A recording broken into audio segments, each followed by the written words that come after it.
Amém, meus amados, a paz de Jesus Cristo. É um vídeo curto para que eu quis separar o Império Romano do Império Grego. No próximo vídeo nós vamos estar falando sobre ele, ok? Eu quis me dedicar a isso porque hoje, infelizmente, existem muitos estudiosos aí que atrelam o Império Romano como o principal cumpridor bíblico do tempo do fim. Inclusive até afirmando que o Papa é o anticristo e que um monte em que ocorre lá em Apocalipse capítulo 17, versículo 10, que é discernido a besta para o apóstolo João, eles têm atrelado a isso aos 7 montes que há lá em Roma, né? Então, infelizmente, aí tem muita gente que acredita, mas pela leitura bíblica a gente vê que não é assim. E já digo aos irmãos que Roma ela não será cumpridora bíblica, e também ela nem sequer mencionada na Bíblia como cumpridora do tempo do fim, ok? Ela só é mencionada como de um povo que destruirá o templo depois da ida de Cristo para o reino de Deus, que nós vamos falar.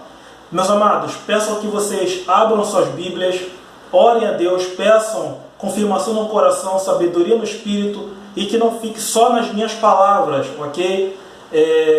Para que a gente aqui está conversando, e também para que a gente não imite essas igrejas hoje que, infelizmente, um fala, somente fala, os outros escutam, sem observância da palavra, e dá glória a Deus em tudo que recebe de palavra, amém? Quero que os irmãos sejam críticos, que nós vamos entrar em situações em que, infelizmente, hoje os estudiosos falam o contrário do que a Bíblia diz, amém? Meus amados, no vídeo anterior, eu tenho falado aqui acerca do império do romano, que é semelhante ao ferro, né? Que assemelha ao ferro, não semelhante, que se assemelha ao ferro. Eu tenho dito que isso aí é uma comparação do peso do ferro, né? do peso da política também. Como os romanos governariam, como subjugariam as nações, não só Israel, como outras nações, como eles subjugariam essas nações que estariam ali ao poder de Roma, ok? No caso foi um reino, vamos dizer assim, injusto, né? Foi um reino pesado de cobrança de impostos muito alto.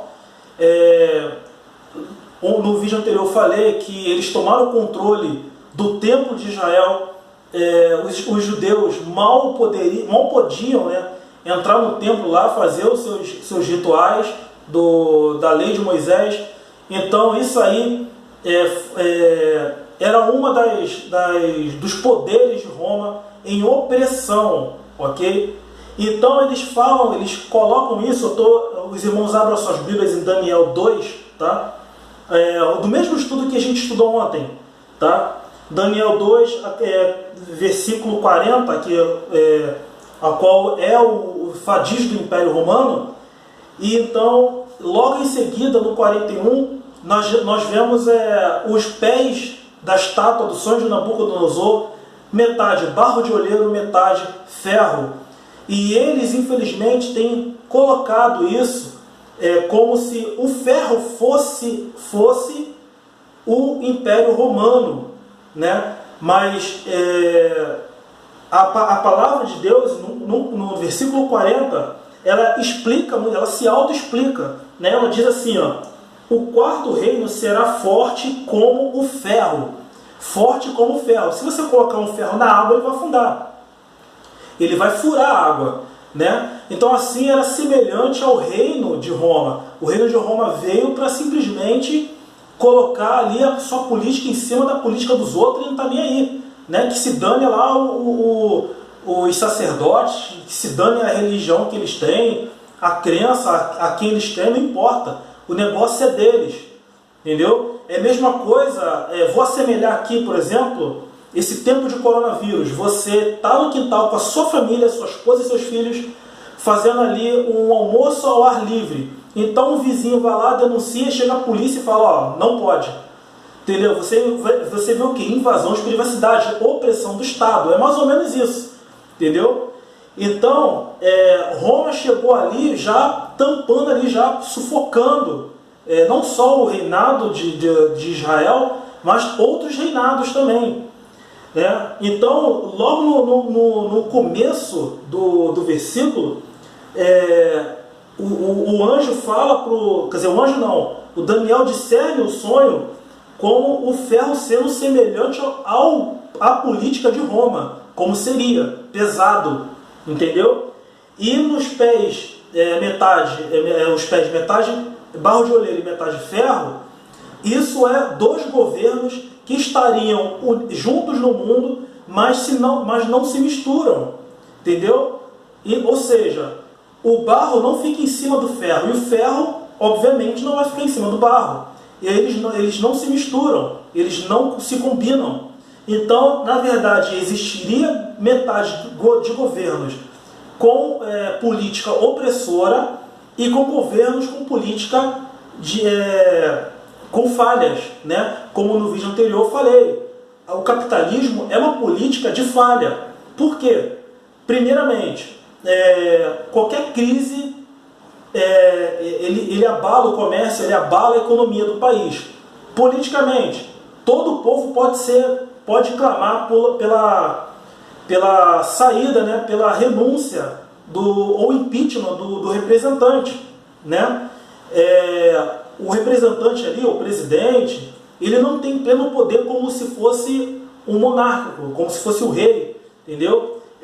Antigamente era rei povo, e todo o império era herança do rei, né? E assim para sua descendência. Mas no capitalismo não é assim. E todo representante é eleito pelo povo, e o povo tem o poder de tirar aquele eleito ali, entendeu? Pelo próprio povo que elegeu. E fora ainda as crises de greve, entre outras coisas, né? Protestos, né?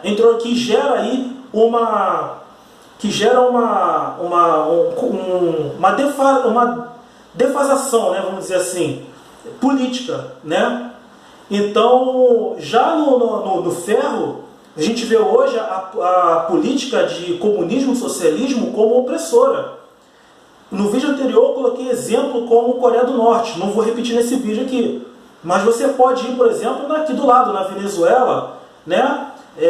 O Maduro lá, como está oprimindo o povo, vários venezuelanos chegaram ali em Roraima, né? Para tentar uma nova vida. A gente vê na Argentina como é que está sendo. Vamos sair um pouquinho, a gente vê lá na África, no continente africano ali, né? Onde a milícia toma conta. A gente vê todo aquele povo lá passando fome, passando sede, né? Sem aquele saneamento básico, né? Sem aquela estrutura de modernização, sem nada. A pessoa não tem direito a se desenvolver, a ter um trabalho digno, a ter uma casa legal do seu desejo, né? E entre outras coisas. E fora outros lugares, como a China, por exemplo, e outros países aí, a Rússia, né? A Rússia, por exemplo, é um dos exemplos, né? Então, a gente vê aí essa política de ferro hoje, essa política de ferro opressora que visa só o lado do governo. O povo ali vive do que o governo dá, entendeu? E Roma, ela está totalmente excluída das profecias bíblicas, tá? Os irmãos vão lá em Daniel 8, por exemplo. Eu não vou ler aqui os versículos, mas os irmãos podem ler. Em Daniel capítulo 8, do versículo 3, o versículo 3 e 4, ele simboliza, ele fala diretamente do reinado de Medos e Persas, ok? Do 5 até o 8, fala da Grécia, de Alexandre o Grande.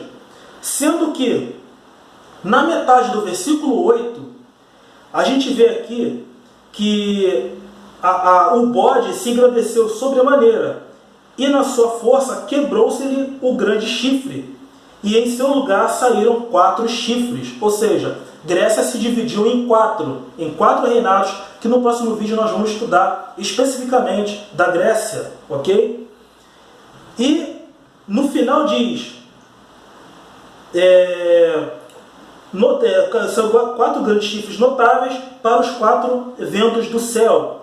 No 9, de um desses chifres saiu um chifre pequeno e se tornou muito forte para o sul, para o oriente e para a terra gloriosa. Ou seja, o versículo 9 diz diretamente do anticristo. Então você está vendo aí que do versículo 8 e do versículo 9, ele ignora o reinado de Roma. Ele ignora e simplesmente ele não fala do reinado de Roma.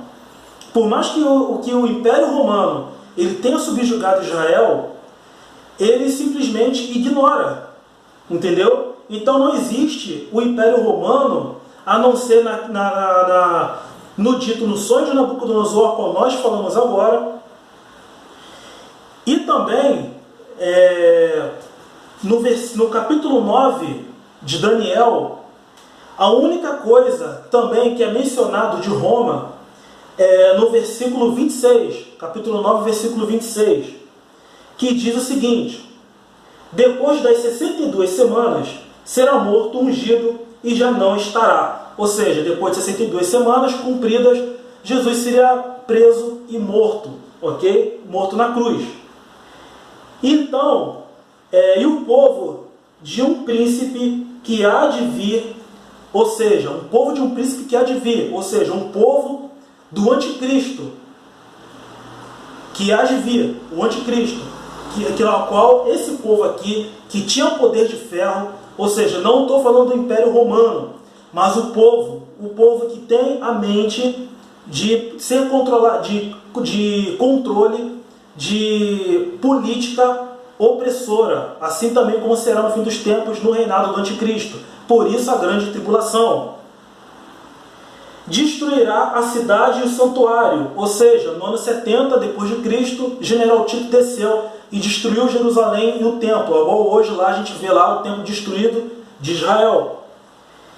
E o seu fim será no dilúvio. Até o fim haverá guerra, desolação. Desolações são determinadas, ou seja, depois dali que Israel deixou de ser nação, então ali desolações e guerras são determinadas até o fim, até Jesus voltar, ok?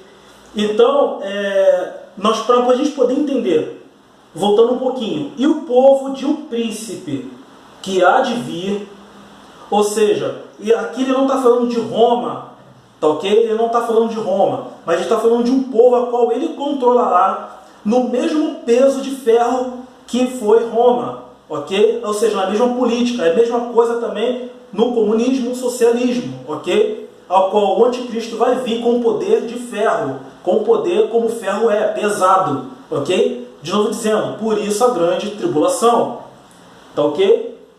E também, por último, Roma é mencionado lá em capítulo 17 de Apocalipse, versículo 10. E ele é mencionado como um existe. Então diz o seguinte, no versículo 10 diz o seguinte: e também 7 reis, 5 já caíram, e um existe, o outro ainda não é vindo, e quando vier convém que dure um pouco de tempo. Nós vamos discernir essa parte aqui, só esse versículo. Então, e são também 7 reis, 5 já caíram. Vamos lá, 7 reis, 5 já caíram. Quais são os 5 que já caíram? Os impérios mundiais, que a gente estudou no vídeo anterior. O primeiro foi o egípcio, depois o assírio, depois a Babilônia, medos e persas, grego. Um existe, Roma. Nós temos que colocar que na época em que João recebia a profecia, e no caso, um existe na época, ok? No presente da época, que existia ainda na opressão de Israel. Um existe, que era Roma na época, que existia. E o outro ainda não é vindo, que é o 7º reino, o dividido. E quando vier, convém que dure um pouco de tempo. Ou seja, o reinado do anticristo, que vai durar por 1290 dias. Mas aonde está escrito isso? Onde eu posso afirmar isso, o reinado do anticristo por 1290 dias? Em Daniel capítulo 12, versículo 11, que está escrito: depois do tempo em que o sacrifício for tirado, e posta a abominação desoladora, haverá ainda 1290 dias. Então, 1290 dias, ou 3 anos e meio, ou tempos, metade de um tempo, ou 42 meses, é o tempo de reinado do anticristo. Amém? Então, meus amados, para concluir, Roma não fará parte da profecia do Apocalipse, ok? Que hoje, infelizmente, aí, muitos estudiosos têm colocado aí Roma como a principal cumpridora e afirmando ainda que um dos papas será o anticristo. Amém? Basta a leitura bíblica para a gente poder entender as profecias. Amém, meus amados? Graça e paz de Jesus Cristo a todos. Deus abençoe a todos em nome de Jesus Cristo. Amém.